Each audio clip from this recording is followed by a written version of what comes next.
Salam əziz tələbələr, kubların sayılması ilə bağlı çox sual verirsiniz. İstədim birini izah edeyim. Deməli, bunu bir neçə yolla hesablamaq olar. Bəzən birinci mərtəbələri, məsələn, kvadrat kimi düşünüb, düzbucaqlı kimi düşünüb hesablayırlar. İkinci mərtəbəni ayrı.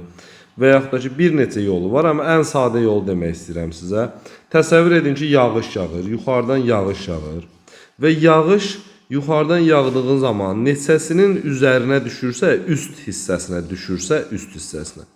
Bizə onların sayı və neçənci mərtəbədə yerləşmələri lazımdır. Məsəl üçün, yuxarıdan yağış yağsa, birinci mərtəbədə 1, 2, 3, 4, 5, 6, 7, 8, 9, 10, 11, 12, 13, 14, 15 kubun üzərinə düşmüş olar. Ona görə də birinci mərtəbədə 15 kub olduğu üçün biri vururuq 15'ə.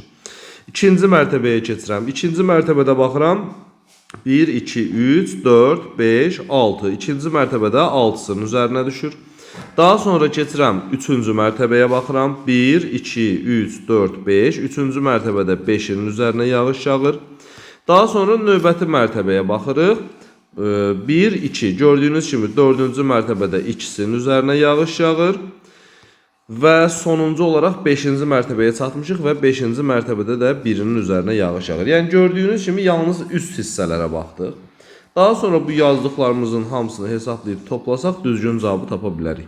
Deməli gördüyünüz kimi 15, üzərinə gəlirəm 12, 27, üstünə 15 gəlirəm 42, üstünə 8 gəlirəm 50, 5 də bu və düzgün cavabımız oldu Y variantı.